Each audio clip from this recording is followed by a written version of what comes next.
In the name of the Father, and of the Son, and of the Holy Spirit. Today we are keeping our patronal festival, when we celebrate St. Botolph, whose day falls on the 17th of June, and in whose name this church is dedicated. Churches bearing the name of saints remind us of those inspiring people who, like us, aspired to follow Christ, but did so in ways that were distinctive, courageous, or even self-sacrificial. As Christ is the supreme ensample of godly life, as he is described in the Collect for the second Sunday after Easter, so the saints are our intermediate ensamples. Our first lesson predicts the blessed and peaceful afterlife to be enjoyed by those whose godly life led to suffering and death. Our second lesson describes the altruistic early Christian community in which St. Barnabas is singled out for his generosity, and whose missionary work with St. Paul is an important part of the narrative of the Acts of the Apostles. Our patron saint, St. Botolph, was known for the community he founded at Icon in Suffolk. His learning and wisdom attracted visitors, and he also made missionary journeys. He became the patron saint of travellers, and churches dedicated in his name are regularly situated, like ours, near the ancient entrances to towns.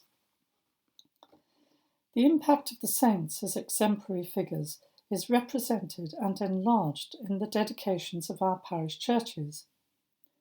But as well as having a local landscape punctuated by reminders of the saints, people have for centuries been drawn to make pilgrimages to more distant sanctuaries, to see objects venerated as relics of the saints, or to pray at their supposed burial places.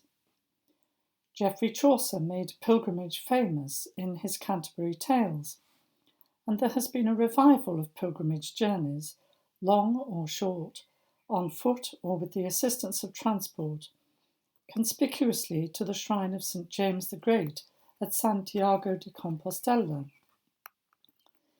In pilgrimage, there's an element of holiday alongside the spiritual devotion.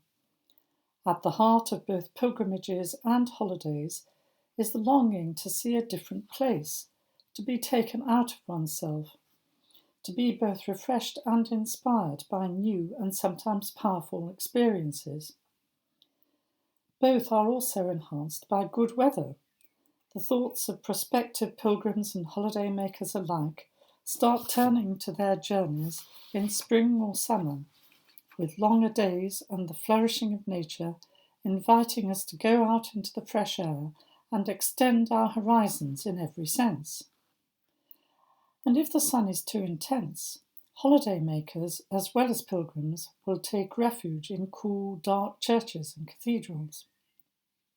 The holiday makers might become pilgrims themselves, discovering the persistence of faith in stonework and windows, candles and altars, penetrating mysterious crypts and taking in the aura of veneration and solid, cared-for holiness.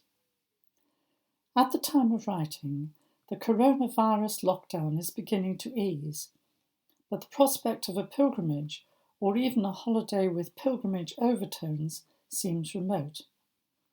I've been looking at my photos of favourite places, including many churches and cathedrals. While I'm glad to have been to these places, I feel sad at the prospect of not being able to get back to them any time soon. But this feeling of longing is itself an example of how pilgrimage doesn't exist solely in actual journeys and visits. There is also the pilgrimage of the mind and heart. Whether this takes the form of conscious reminiscence or a sudden transient sense of being in another place, it reveals our capacity to travel in our imagination and experience just as vividly, or perhaps even more vividly, the feeling of being transported elsewhere.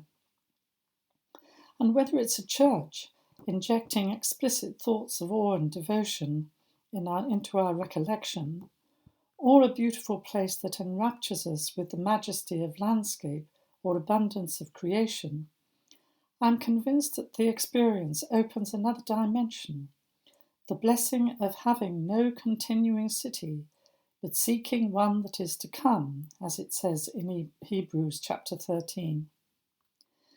And yet our faith is also grounded in the world in which Christ lived.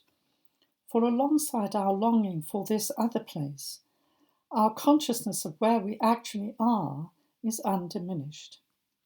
And this brings us back to our parish churches. We may have taken them for granted, but as they shut, they became the distant places, the places we long for, the destinations of our pilgrimages of the mind. Perhaps when St. Botolph's opens again, we shall see it afresh, or even enhanced by the extended physical distancing from it that we have experienced. In the name of God.